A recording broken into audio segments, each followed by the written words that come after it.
All right. Good morning, everyone. Thank you for joining us on this wonderful Friday morning, bright and early, for the Riverside County Water Task Force Speaker Series. The theme of this today is Riverside County 2050. But without further ado, why don't we go ahead and jump into the program itself? We've got a lot of content to cover today. So I'm going to go ahead and turn it over to Craig Miller, General Manager of Western Municipal Water District and your chair of the Riverside County Water Task Force. Craig, take it away. All right. Thank you, Michael. Good morning, Riverside County. Great to be here with you on this lovely Friday. The weather's changing. It's cool. Looks like in the forecast it's going to be cool for a little bit. So after you're done with us this morning, get out there and enjoy the great outdoors. Go for a hike, go for a bike ride, take the dog for a walk, do something that's finally cooled off. Happy to have you all here this morning. I'm Craig Miller. I'm the General Manager at Western Municipal Water District. I'm also the chair of the task force. We love putting the task force together because we want to keep educating our community on the importance of water issues. And today's going to be a special theme that I'm really excited to, and this comes up a lot in our community presentations and actually across the entire state about growth and the effects on water. But let me give you a little more background about the task force for those of you that may be just joining us for the first time. The task force is a coalition of Western Water, Eastern Municipal Water District, and WRCOG. And it was originally initiated by Riverside County because the supervisors recognized the importance of water in our region and the growth that was coming to our region. And we need to make sure that we're staying on top of water issues to facilitate our region. We look to make this a very interesting dialogue. If you've followed us, we've had all sorts of different types of presentations. So this one is a little different than what we've been doing. This is not strictly about water. It's talking more about growth, as I mentioned before.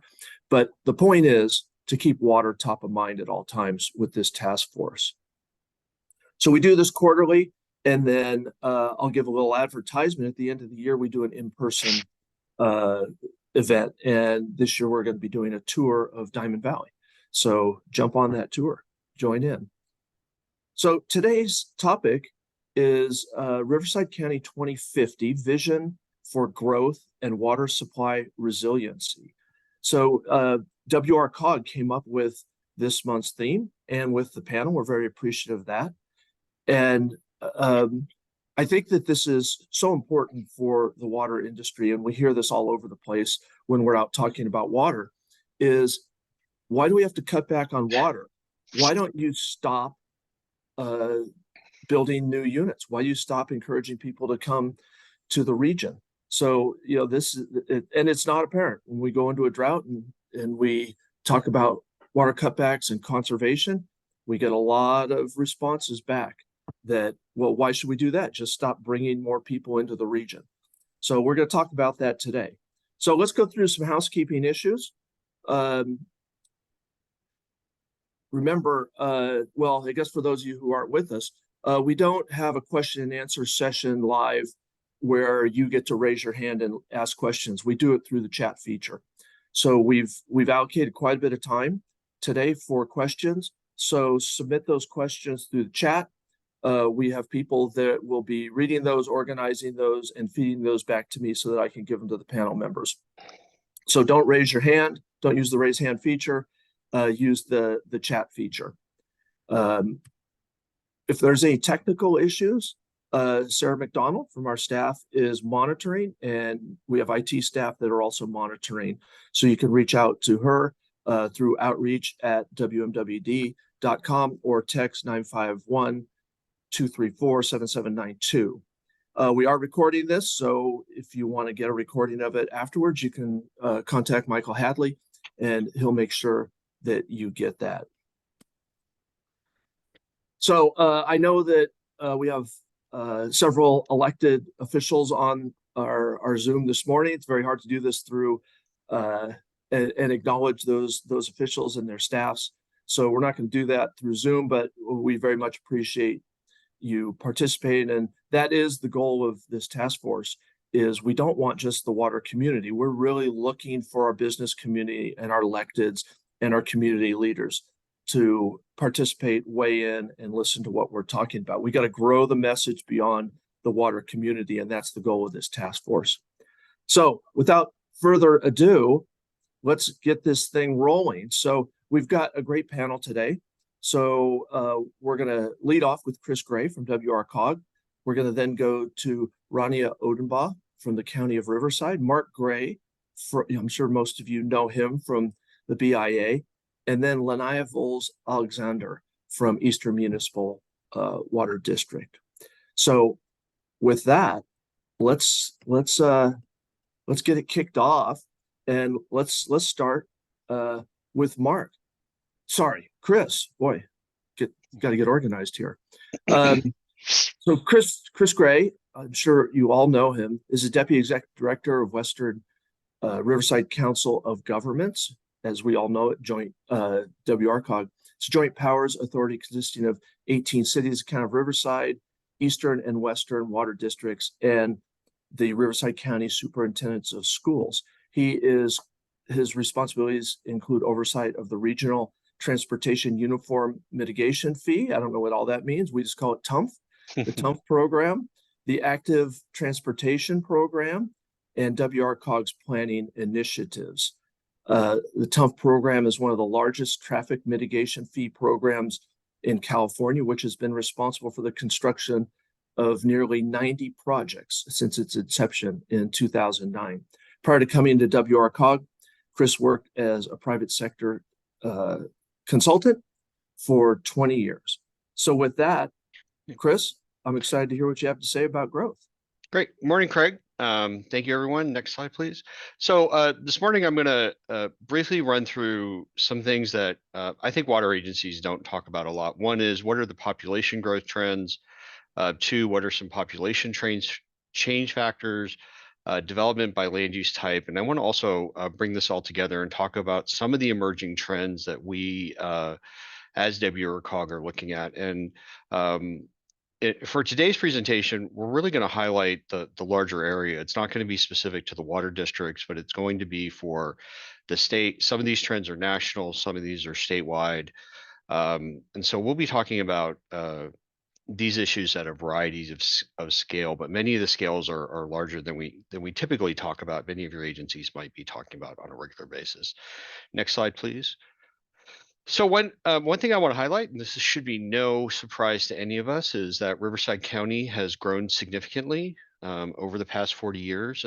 Starting in the 80s, we were a county of about 700,000 people, and we are now a county of nearly 2.5 million people. Riverside County is larger than many states. It's the 14th largest metropolitan area in the United States, and it is a large county. And over the past 40 years, we've added about 1.8 million people. So this is something that we all know. This is something we all see, and the assumption that many people have is that growth just happens. It's slow and steady, but that's not actually the case. Next slide, please. Because when you look at the actual growth rate, it varies, and it varies a lot. So we had some peaks in the late 90s. We had a very large peak leading into 1990. And then because of some larger things happening within the economy, we had a drop off in the early 90s. Then it picked back up. And then in 2000, we had another drop off. And then we had a big increase in the early 2000s, and then it dropped off again. And then it has been the countywide growth rate's been fluctuating between 3 and 4%. I'm sorry, for a while it was between 3 and 4%, and then it's been between 1 and 2% a year since then. Though there was a dip in 2020, 2021. The Riverside County is the blue line. I would point out the Red is the average for the SCAG region. SCAG is the Southern California Association of Governments. It's a 6-county region that is all of Southern California except San Diego. So it's Imperial, Riverside, San Bernardino, Orange, LA, Orange County, Ventura, and Los Angeles County as well. And you can see, if you look at the 0% line, we at Riverside County dipped below the 0% line once. The state and the SCAG region have been in negative growth since about 2019. Next slide, please. So we, along with other agencies, maintain long-term growth projections, and what has been projected is that Riverside County will grow, and it will grow by some of the largest amounts in the SCAG region. I would point out that there are many agencies who feel that some of these growth projections might be overstated, particularly for some of the coastal regions. So in terms of growth, we're looking at about 30% growth over the next 20 years. And so we'll talk about how reasonable that growth is and why that growth might be occurring, as well as some constraints on that growth. So next slide, please. So I just want to kind of summarize this, is that we have seen what I call population births, which are periods of 2, 3, 4 years where the population grows significantly, and then it slows. We might actually see declining growth. And when you trace those back, you can trace them back to external events, generally recessions or economic downturns that are happening nationally or internationally. But the long-term trend is the growth rate has slowed over time. We are anticipating continued growth in the future, and we'll tell you about in some of our next slides why that might happen. Next slide, please. So we've also been studying what are called population change factors, and there's 4 main population change factors. It's births, deaths, what's called net foreign immigration, and net domestic immigration. So net foreign immigration are people coming from outside the United States into the United States. It's the number of people who come in minus the number of people who leave, and there are people who leave. And essentially what has happened in Riverside County over the past 2 or 3 years is the birth rate has slowed significantly, the death rate has gone up, net foreign immigration has dropped, and it's really net domestic immigration, which is people coming from outside of either outside of California or other parts of California, that's really driving the population growth. Next slide, please. And so what we talk about in demography is what's called total natural increase. And so total natural increase is births minus deaths. And if you look at Riverside County, it was relatively stable up until about 2017, which meant the birth rate, while it went down a little bit, was relatively stable. The death rate started to creep up at that point, and we did have a big spike in 2021.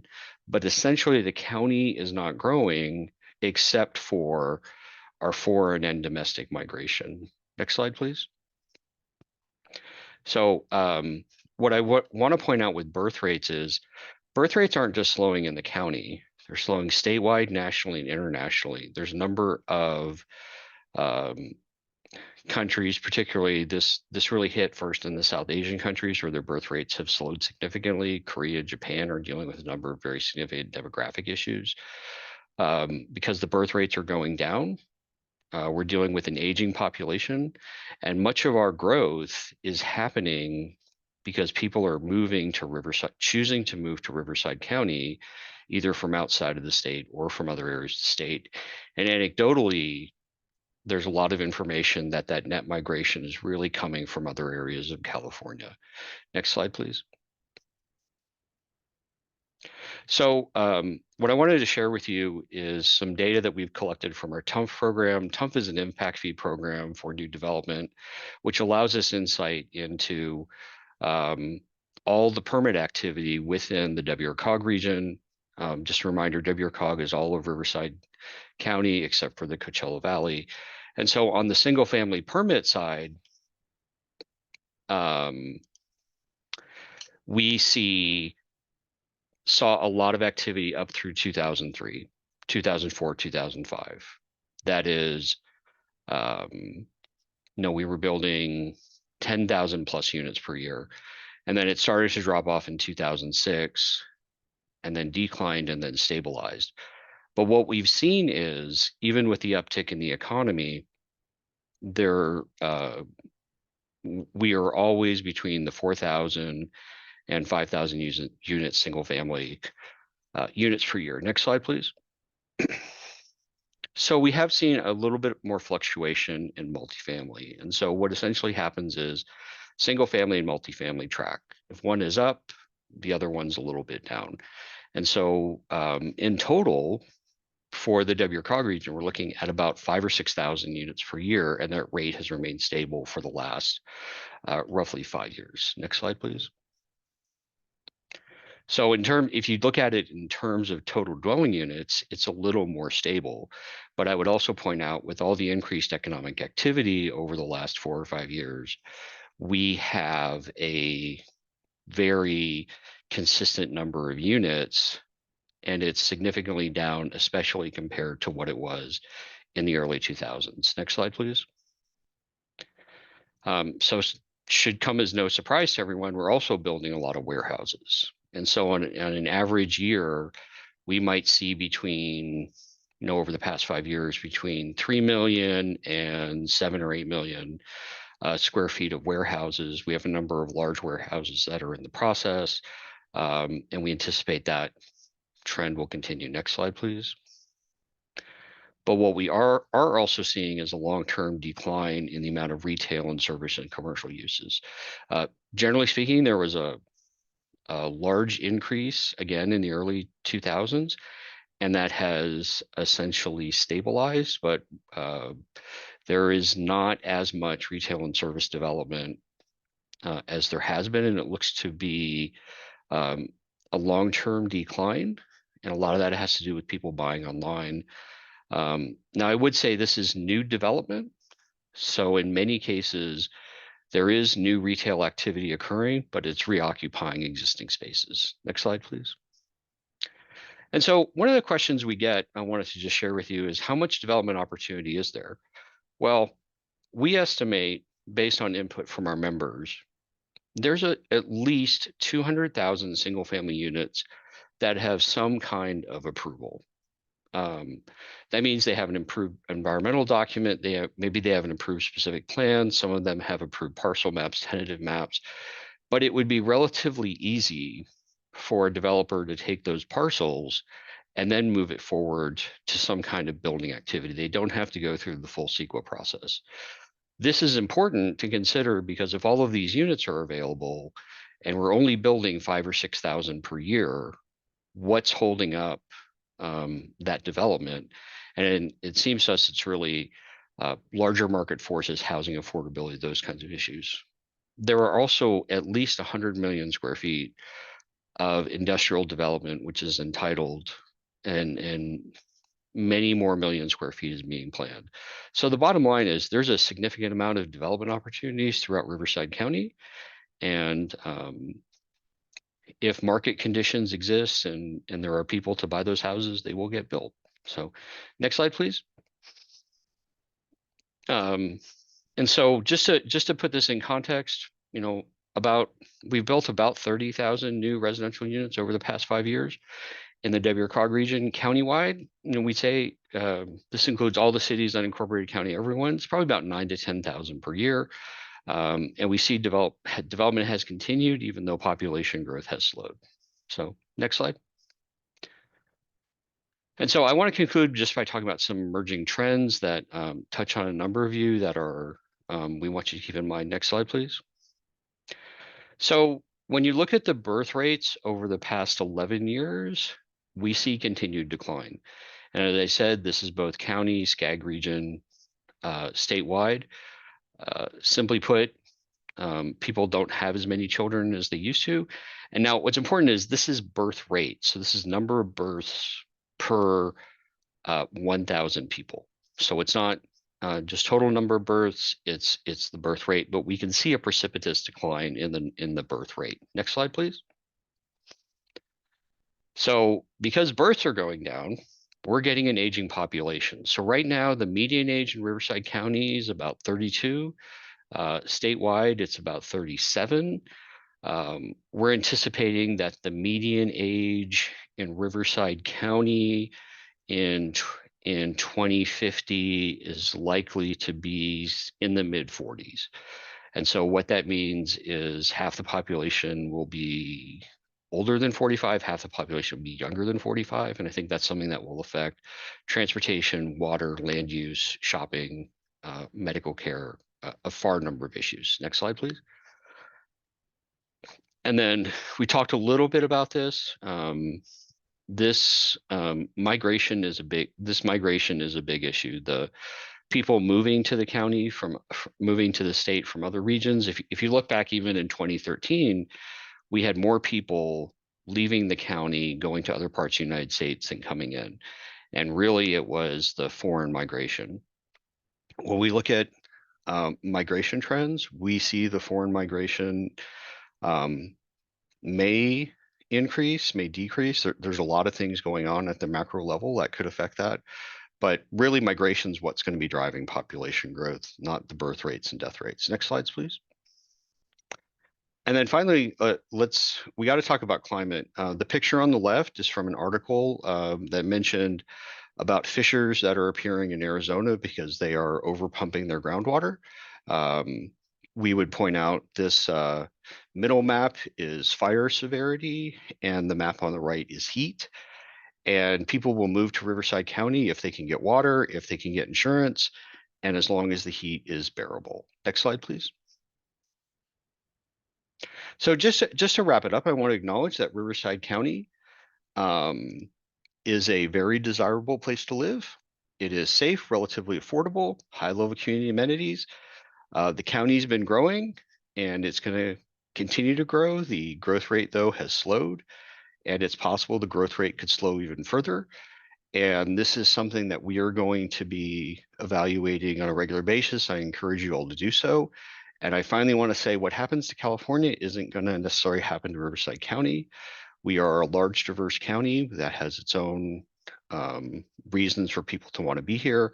And we need to be very careful about extrapolating trends for California and the nation to Riverside County. And Craig, with that, that's the end of my presentation, and look forward to the other presenters in the Q&A. All right, Chris, thank you very much. Stick around. We're going to have Q&A. Don't go anywhere. You can turn your camera off. We'll bring you back for the group session of Q&A. All right, Ronnie, I hope you're ready. Ronnie Odenbaugh is next up. She has been, I love this, a public servant for 16 years. We're all very proud of being public servants, and thank you very much for your service. She is the Deputy County Executive Manager and the Managing Director of Transportation and Land Management Agency with the County of Riverside. Prior to coming to the county, and for 11 years, Rania was an engineering project manager at Eastern Municipal Water District, overseeing their capital improvement and grants program. So she can speak water. With that, I will turn it over to you. Thank you, Greg. We all pride ourselves in translating water to English some days. Thank you for your time this morning and for the opportunity to be a part of this great coalition. Next slide, please. This is our great county. This is why we keep growing. Next slide. So I'm going to piggyback off of a lot of what Chris talked about, but I'm going to shrink it since he provided a wealth of information on the current county growth, but also the projected growth. I'm going to tell you a little bit more about the Riverside County Transportation Land Management Agency within the county, or as we refer to it as TLMA.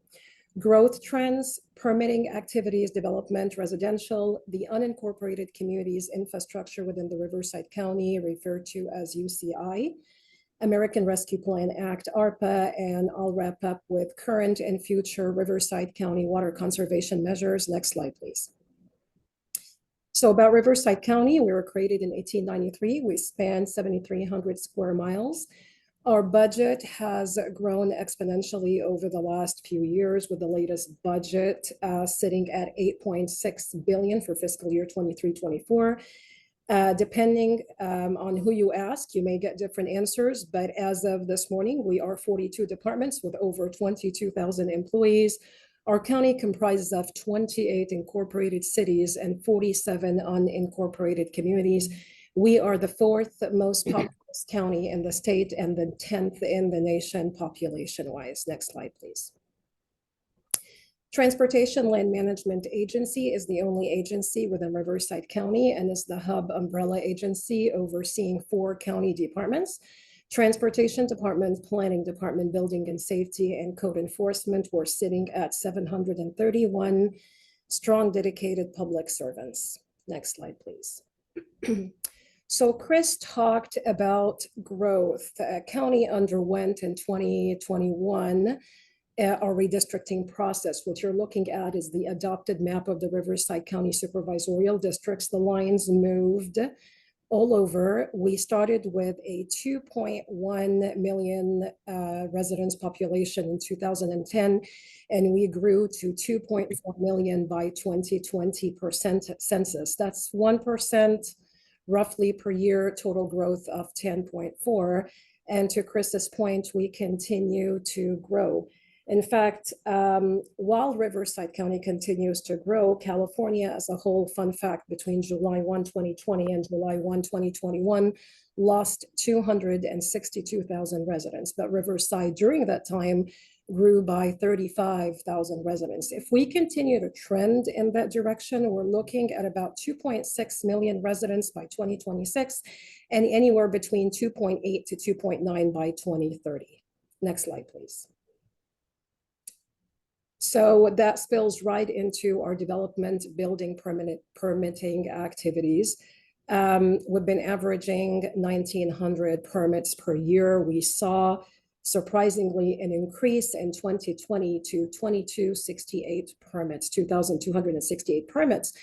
That slide baffled, that trend, baffled me a little bit. Why increase during COVID? Well, we were playing catch up. So we had a spur of submittals in 2018 and 2019. Staff were working from home. We processed issued 2,268 permits in 2020. We felt COVID in 2021 with a decline to 1,450 permits. And then you see the ascending trend again, 2,288 permits in 2022.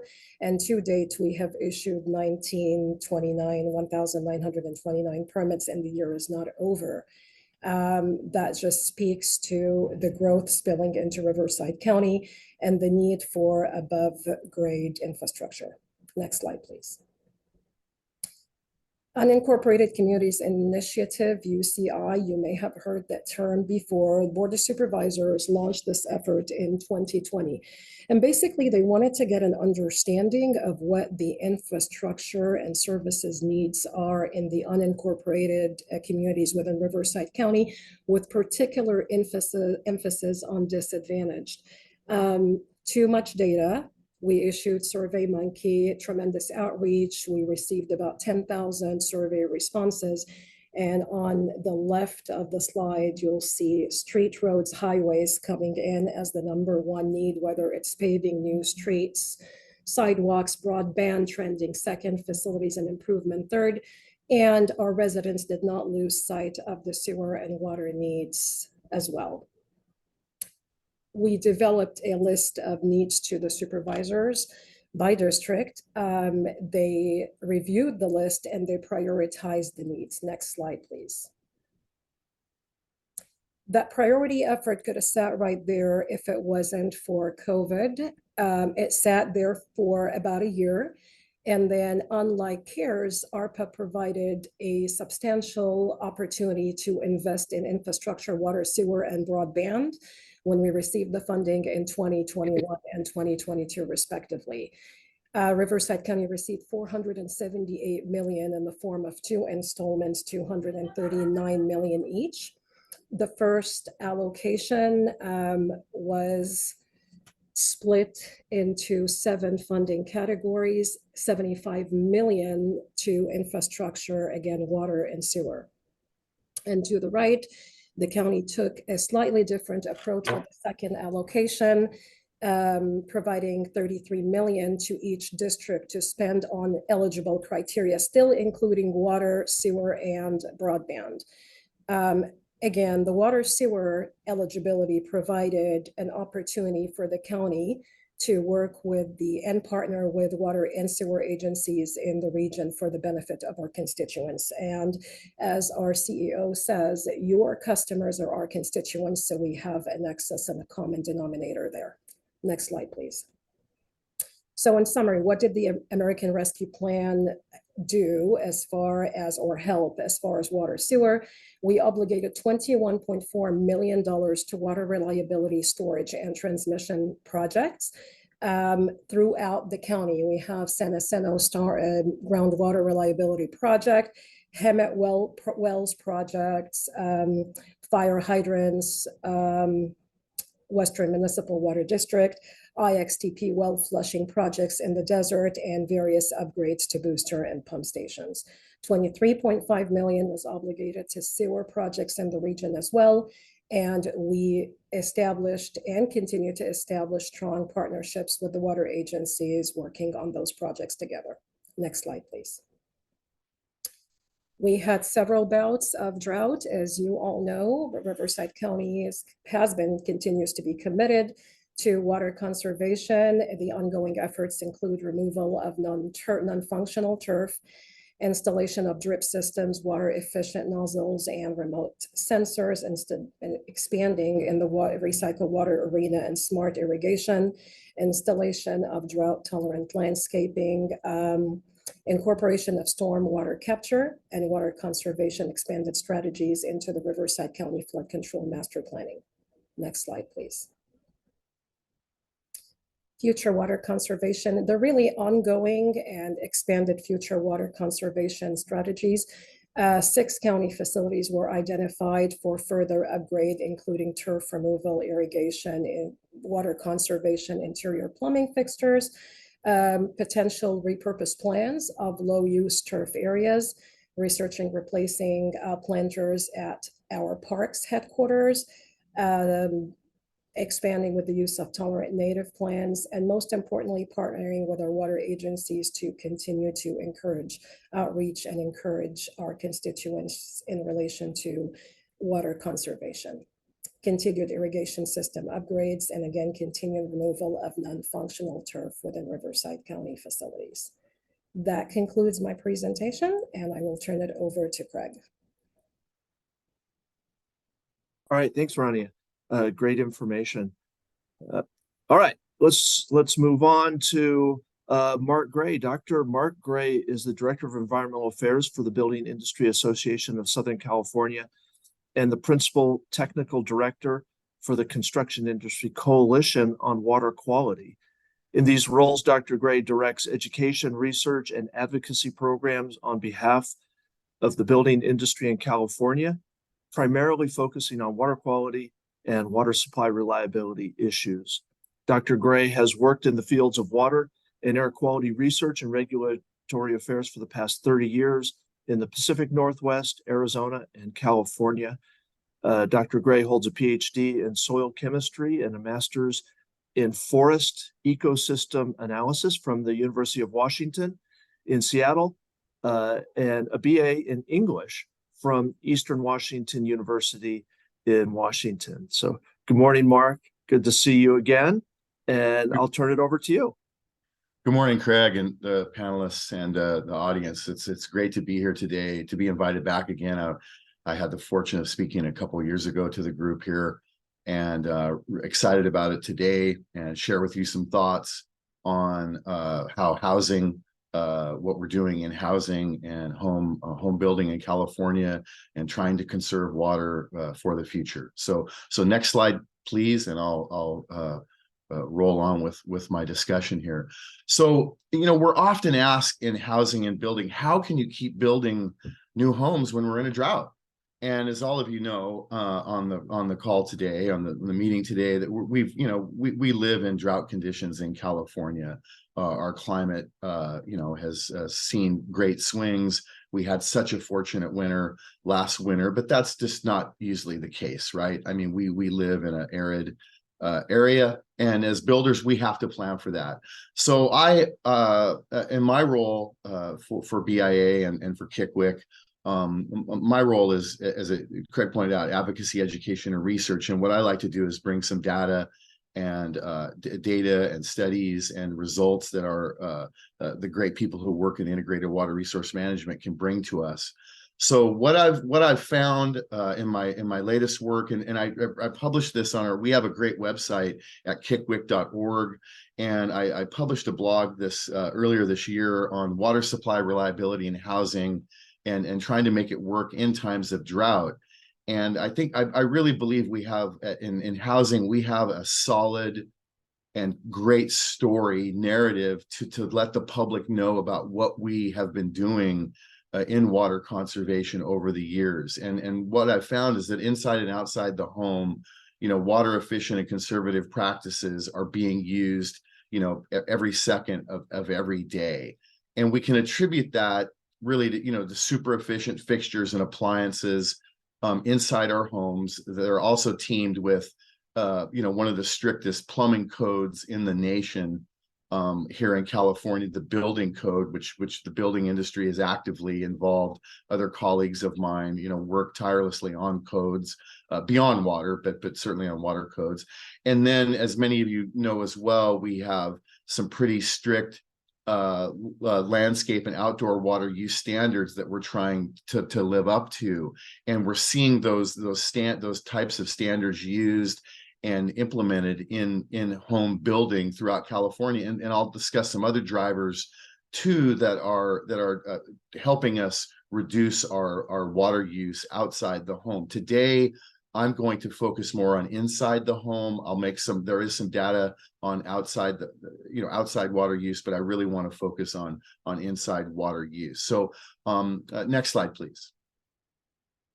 So water efficiency of new housing is backed up by water agency planning that I'll just talk about briefly, and monitoring programs and independent expert reports and studies over the last decade. And I'm going to go through a few slides of those to summarize in those results. And where you see underlines in my discussion, those are the actual citations or research reports that I've relied on. And if you go to our website, kickwick.org, and our industry news blog, you'll see the same information, and you could be able to click on all those links and get those reports yourself. All right, so that you can see where the data that I've been using comes from. So next slide, please. So first off, urban water housing, demand and growth is as many of you know, is embedded in regional water management plans, and they're called various names, throughout California, but they're integrated plans, and they're prepared by the water suppliers and distributors throughout our region, BIA of Southern California, which really sort of mirrors the Metropolitan Water District's Southern California service area. Throughout Southern California, minus the San Diego area, which has its own BIA of Southern California. The San Diego area has a little bit of a different water service profile and water supply profile. And of course, these plans are forward-looking, decades into the future, and that's where our members and our members' consultants who help them in water supply planning, integrated water resource management, that's where we engage. That's where I engage. That's where our members engage. And that's kind of the dirty, behind the scenes stuff, blocking and tackling, I guess, of getting these plans together, making sure we have reliable supplies many years into the future. So related to that, and a really kind of an important events occurred in 2018 with the passage of SB 606 and AB 1668. And what that was really about is, making conservation a way of life for indoor water use efficiency. And what also happened at that time, and I'll make use of the information, was an important study was done, an indoor water use study that went along with that. And that new indoor water use study feeds right into the new housing, which is planned for after 2023, uses some really new aggressive per capita demand standards that are among the strictest in the nation. So Chris and Ronnie really set me up very well with the demographic information that Chris presented, with the water conservation efforts that Ronnie had talked about, combined with then what these new standards will do in terms of reducing water use in the home, I think are really going to make a big difference in creating more reliable, reliable water supplies moving into the future. Next slide, please. So those two pieces of legislation formed the basis for the state of California doing the 2021 indoor residential water use study. And if folks are not familiar with that study and they're interested in water use, especially inside the home, I would really recommend reading it. It is dense and heavy, but it's very important. And I think it's a great piece of science and policy coming together to help us certainly in the housing sector planning for the future. And that report found that California residential properties are already using less than 50 gallons per day of water, with a quarter using less than 45 gallons per day. And I include the citation there for that report.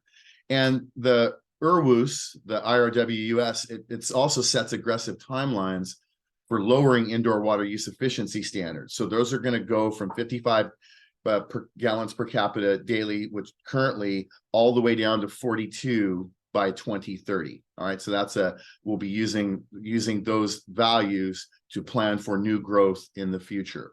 And the other important point that the 2021 study found, that also predicts that we're going to see future residential water use, which is attributed in the study to more efficient appliances and fixtures in new homes. And that's very important. And we're certainly seeing that. And what I found interesting was that, next slide, please, was that in some years before this, in the period before 2021, before the IRWUS study was done, there was kind of a data gap for housing. There wasn't a lot of work done between, say, 2016 and 2021, 2022 on the latest in indoor water use. And in that period, earlier, but before 2016, right around that period, expert studies had found that most of had found a 22% decline in in-home water use, and that was attributable to efficiency gains in the home. And when we talk about efficiency gains, we mean, low flow everything: toilets, fixtures, showers, improvements to metering, improvements to leak detection, things of that nature. And parallel to that, the Public Policy Institute of California also in their work found that per capita urban water use fell sharply during that drought period that I was mentioning earlier, that we go through 2011 to 2016, even with increasing population. And they attributed much of that to a result of decreased outdoor water use. So we found some gains inside the home, or found some improvements inside the home. Those were documented through efficiency gains. And then PIPIC came in and had attributed some of the other water savings to decreases in outdoor water use. So that had been going on for some time. And I really think over the next several years, that's where we in housing and building, and I'll touch on that here at the end, that we are making some really significant improvements in what's going on outside the home, beyond just the regulatory structure, AB 1881, those kinds of planning factors. That there's other things besides that are decreasing water use. Next slide, please. So rolling up some of that information that I just talked about from 2016, the water reuse update study, and the 2021 IRWS study have reported some really dramatic declines when you roll all that data up in typical 3-bedroom home water use over the past 50 years. So we look at from 1975 to 2021, we see, a dramatic decline. We see a really dramatic decline in indoor water use and gallon per home per year basis. And between 2016 and 2021, we see, basically a 50%, over a 50% reduction in documented indoor home water use, which is just, I think a tremendous accomplishment for all of us who work in water policy, who work in home building and housing, who work in residential development. We're using less water inside our homes. while, as Chris pointed out, while we're maintaining and growing slightly our population, certainly in California and Riverside County. So I think this is a really encouraging trend. I like to show this simple table to as many audience as I can, because I think people sometimes do have the impression that housing and homes, are water wasters, just not efficient. But the data that our experts, who are working in this field produce, belie that. They don't show that. They show that we are indeed getting a little bit better inside the home as we move forward. Last slide, please. So just in summary, I wanted to give the folks on the call today just an overview of our policy positions on water. And I'll make a couple other comments about outdoor use here at the bottom. We support construction of a new Delta Conveyance facility. I mean, we think that's critical for just a number of reasons here in California. It's important. We've supported it for years. We support Metropolitan Water District and all its member agencies, and we'll do everything possible to help them develop a new Delta Conveyance facility. We support increased storage statewide in the form of new reservoirs, and certainly in the recharge of groundwater basins. And this is a space I work in extensively with my water quality hat that I wear, working on stormwater capture throughout the state, which is just a huge part of our work, my work for KICWIC, including BIA. But I represent builders and contractors. We believe strongly in at times we have an abundance of water in California, and we've got to do a better job storing that and recharging our groundwater basins. And we believe the building and contracting community has a big role in helping doing that and supporting all of you who work for the water agencies that are on the call here. We obviously support water conservation when it's cost effective for consumers. Interestingly, on consumers, our consumers, the builders, the purchasers of our homes for BIA, they want clean, green homes. They want water efficient fixtures. They want low water use plants and landscapes. They want technology when it comes to using controllers. They want apps. The millennials, Gen X, that they want technology in the homes. So many of these are related to water conservation. So we try to provide that. That's what they're telling our builders. That's what the customer wants.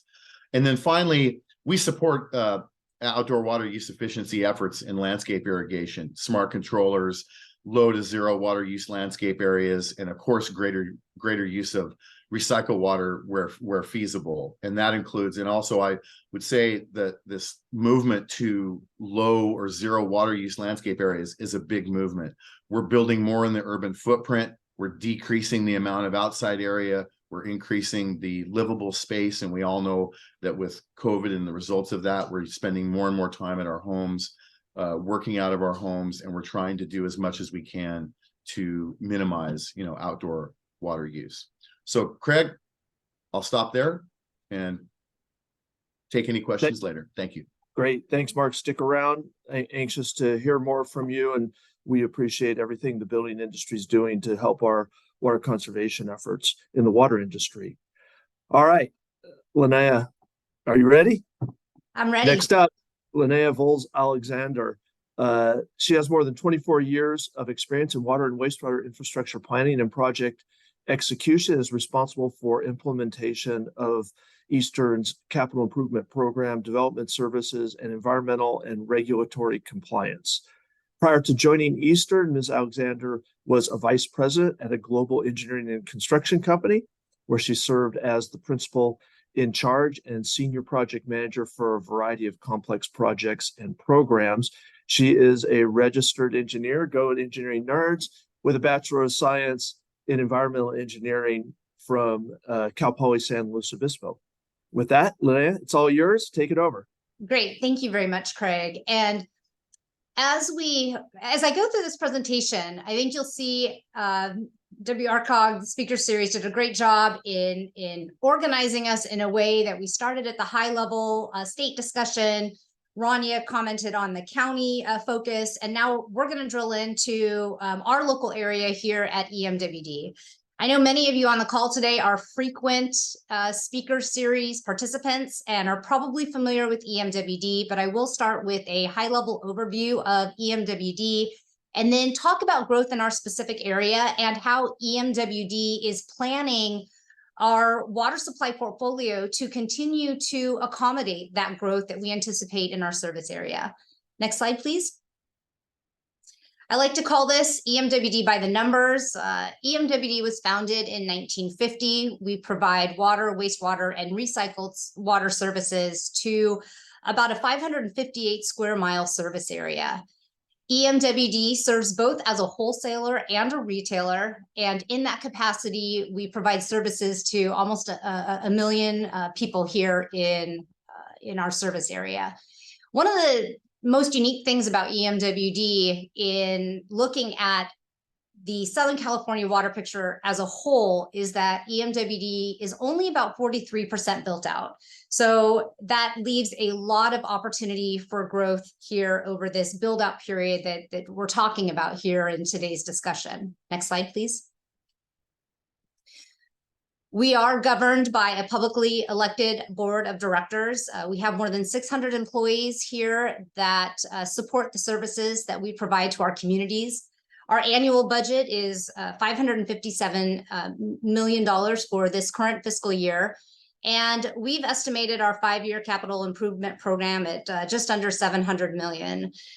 We have secured $115 million in external funding, and I want to echo EMWD's President Pauly's comments and appreciation to Rania and the county team.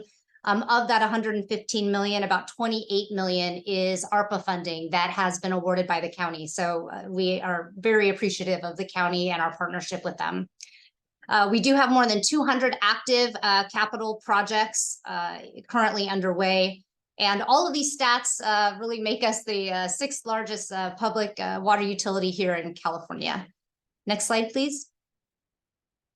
Our service area spans from Moreno Valley to the north to Temecula to the south. We include 7 cities and unincorporated areas of the county. We are one of 26 member agencies of the Metropolitan Water District of Southern California. Our representative on the Metropolitan Board is Director Jeff Armstrong. Next slide, please. As one of the member agencies of Metropolitan, we do rely on Metropolitan to import water both from its Colorado River Aqueduct as well as the services it provides as importing state water project as a state water project contractor. And in addition to that, we do have local supplies, which I am going to go into in more detail on some of the upcoming slides. Next slide, please. As we look at our current portfolio for 2022, we currently rely on that imported water from Metropolitan for just under 50% of our overall water supply portfolio. We have made significant investments in recycled water, growing that to about a third of our current water supply portfolio. And we also have both groundwater as well as desalinated groundwater that make up a little over 17% of our local supply portfolio. And over the years, this pie chart has really evolved to the point now where we are less reliant on imported water than we were 20 years ago, despite the fact that we have grown significantly over the past 20 years. 20 years ago, this imported water piece of the pie was about 67%. And again, through those investments in local supplies, we've been able to reduce that reliance on imported supply regardless of the population growth. Next slide, please. So you've seen some of the trends, again, at the state level as well as the county level. Here is what we saw in our service area between 2010 and 2020. And by division, just trying to give you some geographic representation. These are not exact, just trying to give you, again, some regional context as to our divisions without having the map up on the screen. But if you look kind of in the middle of the table down below, you can see the variation, kind of the low end, we were about 8% growth in Division 5 in that Moreno Valley area of our service area, all the way up to 24% in Division 1, Murrieta, French Valley, that area. On average, our district grew about 15%, our service area grew about 15% between 2010 and 2020, really making us the fastest growing area of the county. Next slide, please. Over the past 12 months, we have continued to see a very robust activity in terms of our new water connections. And again, this complements what was already said in terms of the number of connections annually. The dark blue bar on the kind of the left of each of these months represents the water connections per month. And then the lighter blue bar on the right of each of the months shows the cumulative water connections per month over the last 12 months, which is about 4,000 new water connections over this last 12-month period. And this has remained consistent for the last several years. Next slide, please. Most recently, August, again, just reinforcing the activity here over just the last month. And this shows by area. And you can see Moreno Valley had very robust connections, Winchester area, and the Hemet homeland. And again, we continue to average in that, 350 to 400 connections per month. Next slide, please. One of the other indicators that we have for growth in our service area are the requests that we get from lead agencies for water supply assessments. These assessments are a technical or advisory opinion that a land use agency requests from water suppliers to determine whether or not projected water supplies from a certain size of development can be accommodated based on the water suppliers' other projected demands as well as planning efforts. Since the beginning of this year, EMWD has received, evaluated, and approved 12 water supply assessments. We utilize the information that we develop as part of our urban water management plan as kind of our baseline for the review and the evaluation of our ability to provide reliable water supplies for these developments. And we track them against the urban water management plan projected demands for that specific area and compare it to what the water supply assessment is requesting or estimating as part of their development. And what this table shows here is that when we look at comprehensively the water supply assessments that we've reviewed to date, compared to our urban water management plan, we do have a slight deficit. Now, we accommodated for that deficit in our urban water management planning process by providing what we refer to as a planning level buffer. Because our area is growing so rapidly, it is hard to predict exactly the pace and the level of growth that we will see. And so we did accommodate for that uncertainty by providing a buffer in our urban water management plan. Next slide, please. And this graphic demonstrates what I was just describing in terms of that buffer. The dark blue line on the top of this graphic is what our urban water management plan demand projection was that accommodates that buffer. The green bar is the projections at our current gallon per capita per day.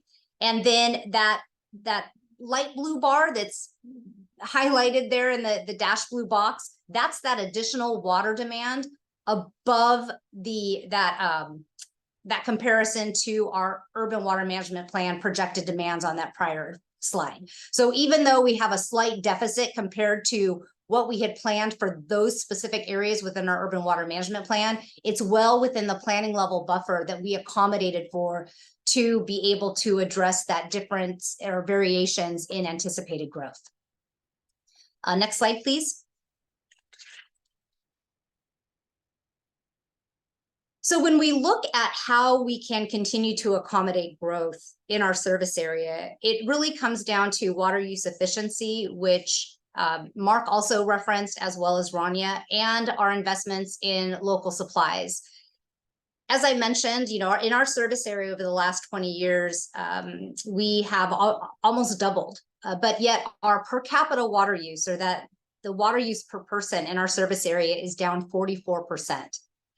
We have continued to invest in our local resources, including our groundwater desalination facilities that started back in 2002. We've also increased our recycled water production by more than 50%. And even though our population has grown, volumetrically, our consumption of imported water has actually reduced.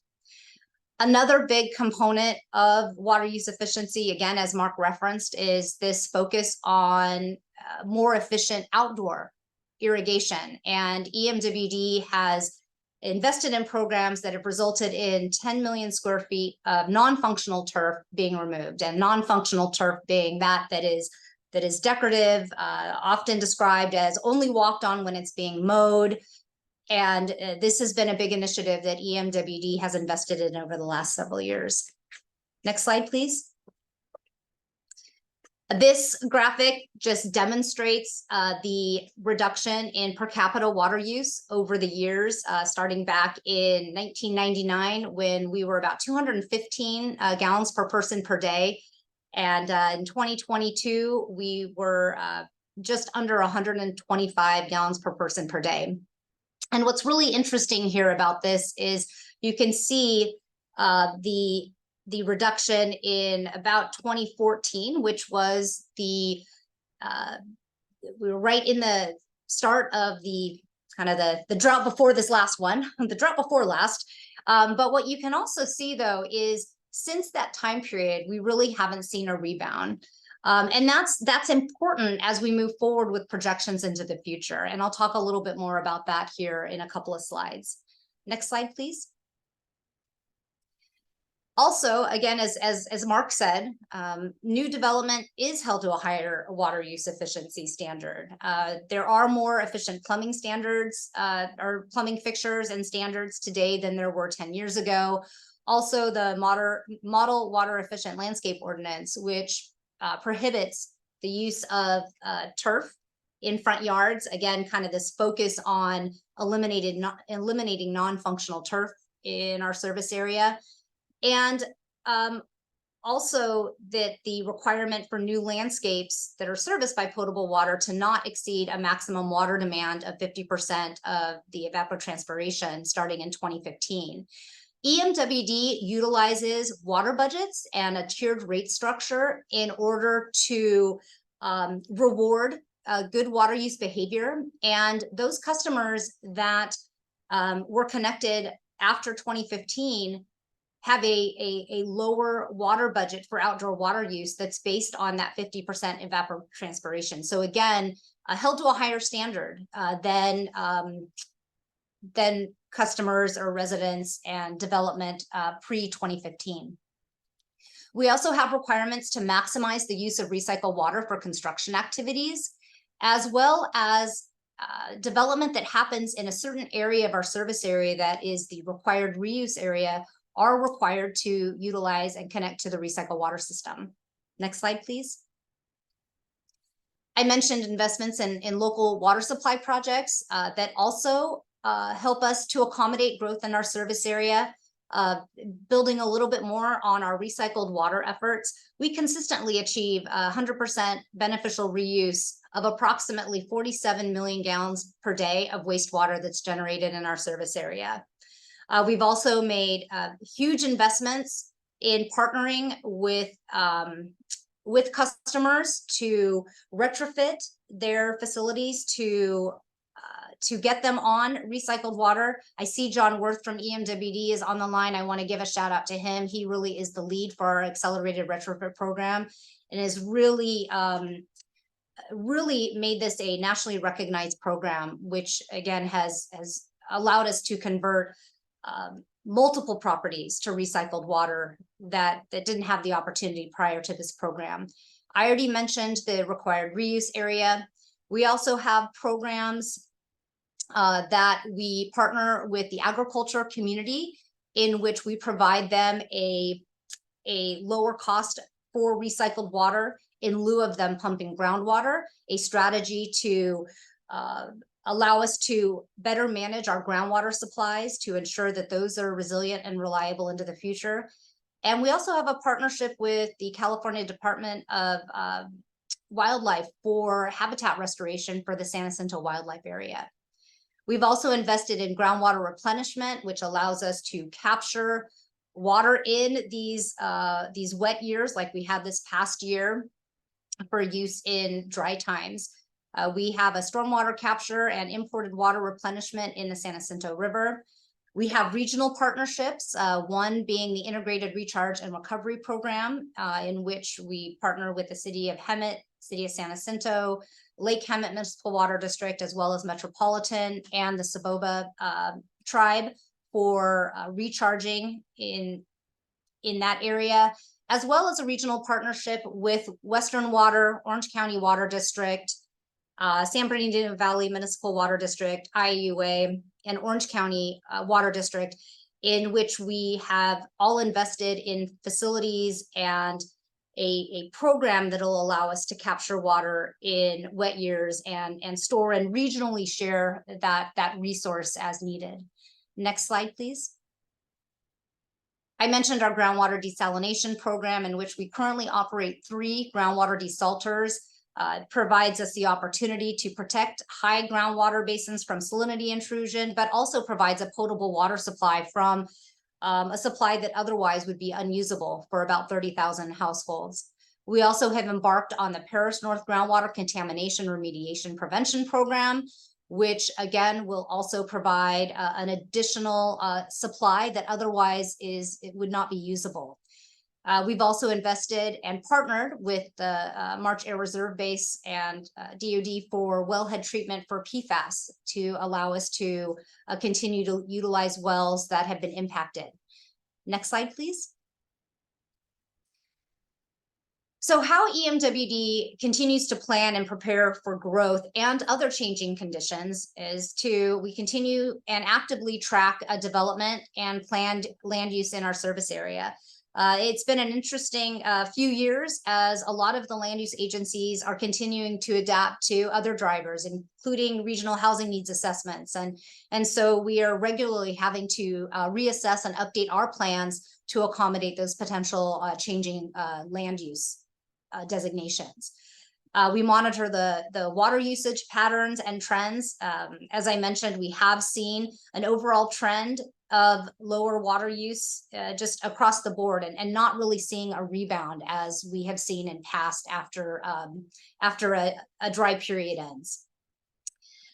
We also keep a close eye on our infrastructure and making sure that we are investing at the appropriate time to correct any deficiencies. We have a very robust groundwater monitoring and management program. We both serve as the monitor for the water master, as well as a GSA based on the delineation of our groundwater basin. And we are always assessing how best to use our local and imported water resources, collaborating both with Metropolitan as well as our other regional partners. Next slide, please. So this slide just gives a kind of an overview of one of the tools that we use, which is projecting our retail demand forecast. And this slide has a lot going on, but I just really wanted to highlight some of our ongoing efforts in terms of our water supply planning. We are currently underway on updating several aspects of our water supply plan, which really took into effect some of these changes in demand. As Mark mentioned, making conservation a California way of life. We have more clarity on exactly how that's going to impact EMWD now than we did, several years ago when the legislation was first adopted. And so this is really the first time that we're incorporating One, really the trend that we've seen with that lower water use behavior, as well as the potential impacts for making conservation a California way of life. And so you can see here how we look at those demands by different areas of the service area, because it's important to understand, it's one thing to have the water supply available, but we also have to be able to get it to the areas of our service area that have the demands, and looking how those demands and the growth are going to change over time to make sure that we're making the proper investments. Next slide, please. So as we look at how we are going to make those investments, we look at different projects and groupings of projects in terms, and we define those as water supply alternatives. And then we can evaluate those based on performance. And in this most recent effort, we've looked at these water supplies options or alternatives in terms of drought or system reliability, cost efficiency, water quality, and consideration of greenhouse gases, as well as their ability to adapt to changing conditions and how easily they can be implemented. The initial review of those identified several what we call no regrets projects, and those highest scoring alternatives had several of those no regret projects really common. So for us, really tells us that those are opportunities and wise investments, regardless of how things might change in the future. A couple of examples of those include the conveyance project that we're looking at from the Skinner Water Treatment Plant to be able to better convey water supplies throughout our service area. Expanding our Paris water filtration plant, in which we utilize raw water from Metropolitan. We are in the final design of our first phase of our purified water replenishment project in the San Jacinto Valley, which is an indirect potable reuse project, which will continue to allow us to utilize 100% of our recycled water, even as our service area demographics change and as we become more urbanized. And we also have additional conveyance and other types of recharge opportunities that, again, are really no regret projects that we can move forward with confidence, that regardless of changing conditions and growth patterns will provide us with reliable water supplies. Next slide, please. And this I'm not going to go through this in detail, but one of the most important things that we can do as water suppliers are continue to adapt. And as we see signposts or triggers for things that could be changing, that we can adapt and we can make decisions based on what we're seeing. And again, kind of this just-in-time investment to make sure that we don't have stranded assets, but we're also able to meet our goals and the needs of our growing community. Next slide, please.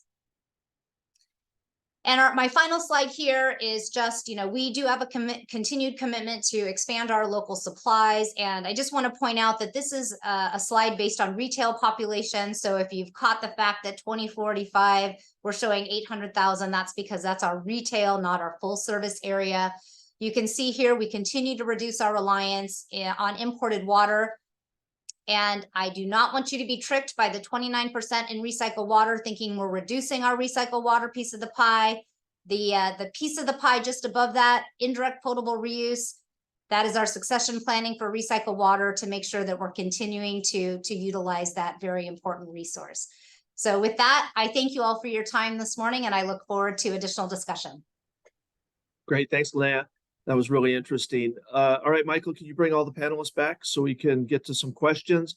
Remember, chat your questions. We're not going to take them by raising hands. We have actually quite a few questions already. So let's see. Let's do this kind of in the order that we presented. So Chris, let me kick it off with you. Someone wanted to know if you have data on the migration numbers of people moving from within California versus out of state. Yes, I was actually looking that up. So the data we have is from the 2016 to 2020 period. So I expect it's changed since then, but there's a bit of a lag. But in round numbers, over that period, the county's net migration was about 20,000 people, meaning we added 20,000 people more. That 20,000 was made up of 30,000 people moving from other areas in California to Riverside County, and that is almost all LA County, Orange County, San Diego County. And so about 30,000 people during that period the census studied moved from those three counties to Riverside County. And then we had 10,000 people leave. We did have the net 10,000 people leaving. We did have some people come to the state. So there are some folks, but essentially we have people, simple answer is we have people leaving the county, going to places like Las Vegas, Phoenix, Seattle, other large metropolitan regions, Idaho. And then we've got 30,000 people coming into the county, and they're almost all of them coming from LA, Orange, and San Diego. Great, thank you very much. Rania, what do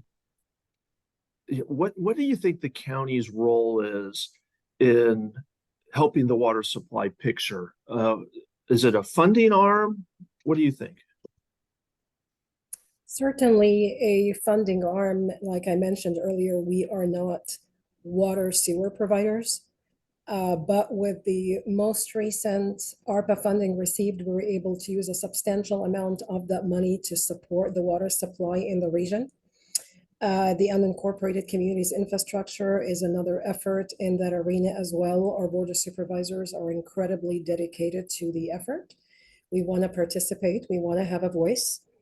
We are incorporating groundwater supply in the underlying general plan, and we will have further discussions with water agencies in the near future to discuss how we can factor water supply and how we plan for future infrastructure above grade development and residential. Great, thank you.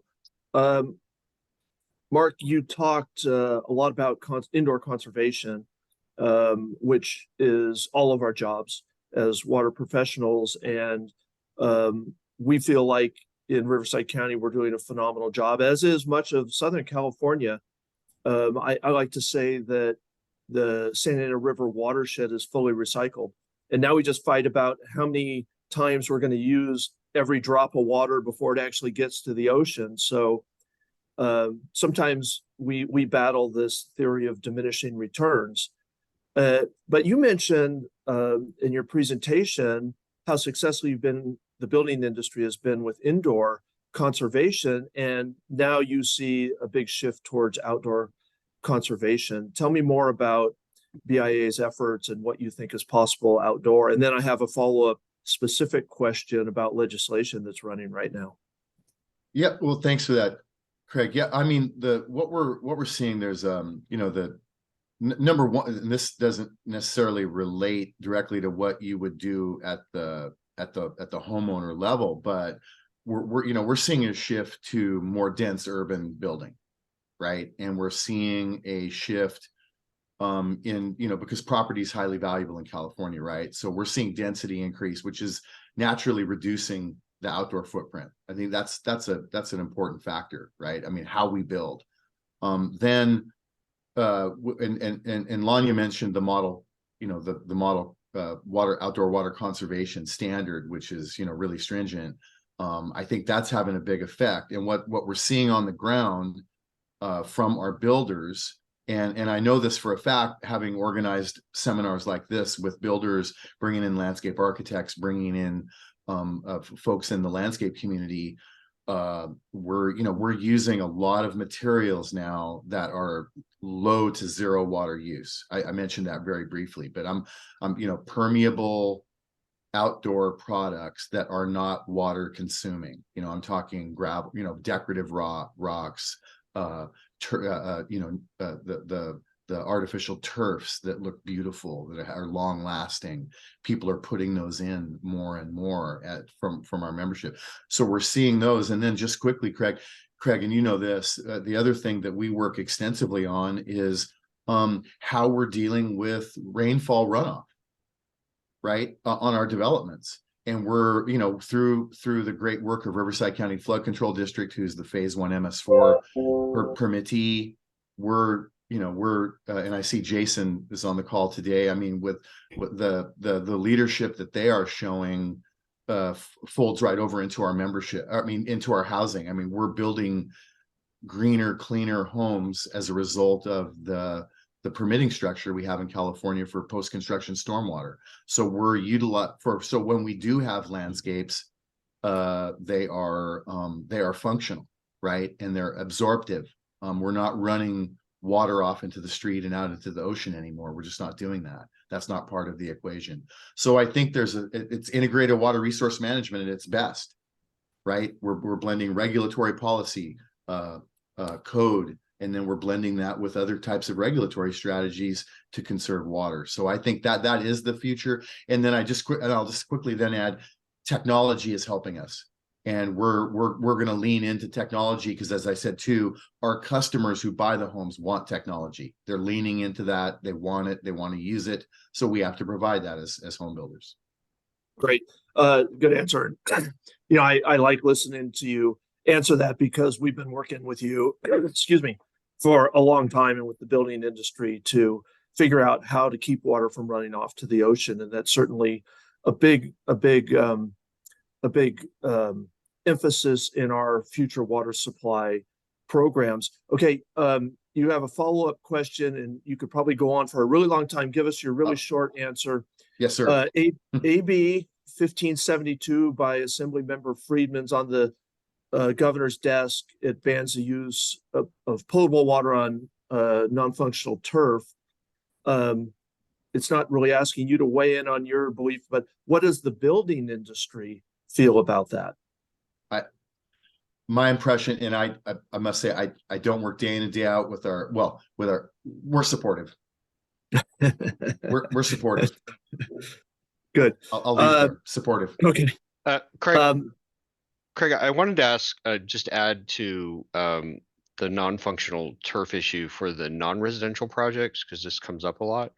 One of the things that's happening is the industrial and retail developers are often now being asked, industrial particular, are now being asked to provide landscaping, trees, other things to buffer their uses or for aesthetic reasons or environmental mitigation issues.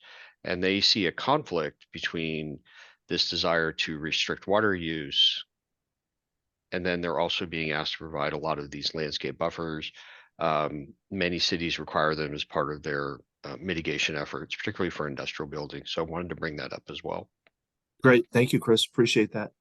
Linnea, let's give you a little harder question.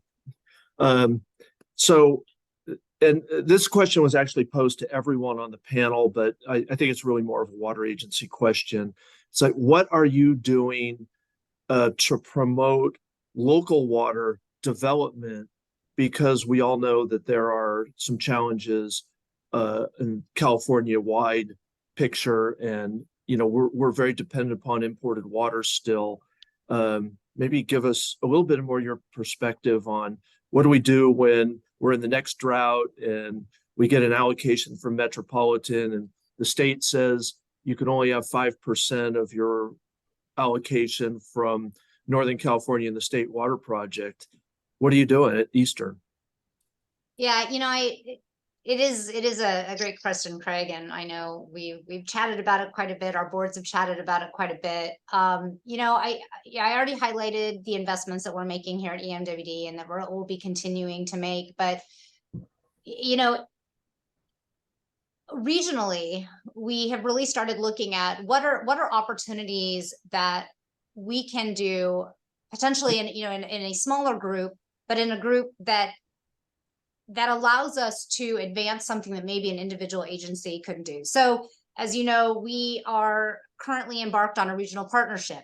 It's our Southwest Riverside County Water Alliance, in which Western Water, Elsinore Valley, EMWD, as well as Rancho California Water District have really tried to be creative and think outside the box on what are some opportunities that we can explore, that again, regionally, we might be able to advance as a small collective versus something that we may or may not be able to tackle on our own. It's very creative. We're looking at potential ocean desal at Camp Pendleton or in the vicinity there, continuing to look for additional groundwater regional storage opportunities, building on the success of our SARCUP program, and also additional river diversions and recharge from that perspective.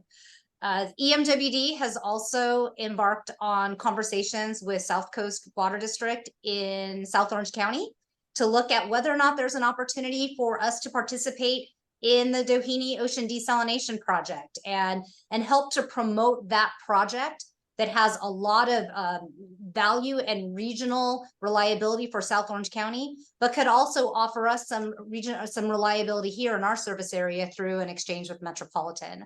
So I think continuing to look for those types of creative opportunities, and as technology advances, as just institutional policies and partnerships become available, and we can look for building and exploring those. I think that's the best thing that we can continue to do to further increase our reliability and reduce our reliance on Metropolitan. Great. Okay. Chair's prerogative. We only have a couple of minutes left. So, I kind of look at our water challenges in kind of two parts or two categories. We have to do everything we can locally. And I think that the water agencies in Riverside County and in the Santa Ana River watershed are stellar at what we've pulled off with local water supplies. And you're all highlighting our conservation efforts, but we know as water professionals that conservation is never going to get us to our long-term water supply needs. So, there's this element on one side is we have to do everything we can locally. And Linnea just gave great answers. Some of the really bigger efforts that we're making locally and expensive efforts we're making locally to be self-reliant. But the reality is Southern California is still 50% reliant on imported water. And so we can't turn our back on the need to import water.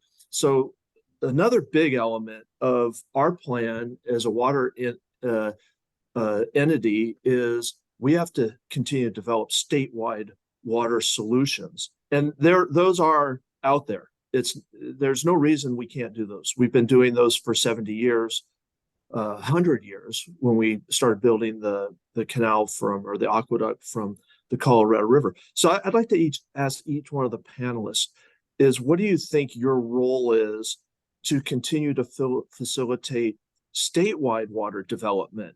Because the state was built on our ability to capture water in the north and move it to the south, or capture it on the Colorado River and move it into Southern California. So Chris, maybe let me start with you, put you on the spot first. What's WRCOG able to do to help statewide water solutions? And remember, we only have about 2 minutes left, and I want to hear from all the panelists. Yeah, Craig, I'll give you an unconventional answer. Don't be like Phoenix. We are seeing Phoenix, the governor's office in Arizona has stepped in and is limiting the issuance of new building permits in Phoenix because of a lack of water resources. And if our region and our state wants to continue to grow and add people and build the houses that they're legally mandating, or plan for the houses they're legally mandating us to do, we got to have water to serve them. And Mark has showed that we have taken conservation a lot farther than I think than a lot of people know. But if you want people to move here and live here, they're going to need the water. And we've seen what happens when you don't have enough. Thanks, Chris. And the water industry would say, Mark, do a great job on indoor conservation, but you're actually starving water supply for our recycled water system. So we got to have a different answer than that. Rania? I would have to echo what Chris just mentioned, just continue with our outreach pertaining to the conservation measures in Riverside County. I'm seeing our permits trending maybe we can do something in that arena, but partnerships and outreach with all of you related to water conservation in the region.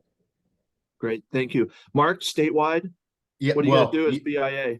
well, we're here in Southern California, we're supporting Met, you, and all the water contract. That's our job. We need to support the great work we've done here locally and demonstrate it statewide. And then at the state level, you know, I work with the California Building Industry Association, and we have an all of the, you know, of total water, build out the total water portfolio approach in California. I know that's politically controversial, but we need an all of the above approach, right, to build out our portfolio. And that's the message we take.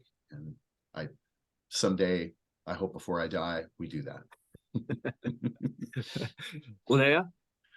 I think we need to continue to use our voice at Metropolitan as one of the 26 member agencies of Metropolitan, and continue to also use our advocacy channels at the state level. I know all of us as water agencies, as well as other entities, have strong advocacy positions and a voice at the state level. And I think we need to use all avenues that are available to us to continue to advance these programs that are critical for maintaining imported water coming into Southern California. Because Craig, I agree with you that it is a resource that we will be reliant on now and into the future. And we have to get the proper infrastructure in place to maintain that important resource. Yeah, this is what the Riverside Riverside County Water Task Force is all about. You know, this is really the most important part of the task force, is we have to recognize that there's a difference between, you know, our efforts on local water supply, and it's so important to have the conservation ethic, but we have to recognize that it's so much more than that. And we have to stick together as a region and advocate for a more complicated, sophisticated, overarching water supply in this entire state. And, you know, Mark is dead on. This is hard politics, and this can be controversial, but I don't think you can shy away from that controversy. We have to get our nose right there in the battle, and we have to make sure that the state, the legislature, the administration understand that our state is growing. And that's what I liked about this panel, Chris, and thank you for putting it together. The growth is happening, and we as water districts are spinning our wheels like crazy trying to keep up with it, but it's going to take more than local effort. And that's where our overarching community has to come in and weigh in on big picture water and California water for all. And we really need to advocate hard. And it's going to take more than the water agency. You know, they don't listen to water as much as they listen to the cities and the counties and special interest groups and labor and all those things. So we got to be a big team. So, hey, we're out of time, and a great panel. Thank you very much to all the panelists. You did an outstanding job. I'll put another pitch in. Our next meeting is going to be Friday, December 15th. It's going to be in person. It's going to include a tour. Hopefully you can participate. Panelists, you did a great job. Thank you, the audience, for tuning in. Have a great weekend. Go out and enjoy the great outdoors. Thank you, everybody. Thank you. Okay, thank you. Thank you. Hey, Mark. Oh.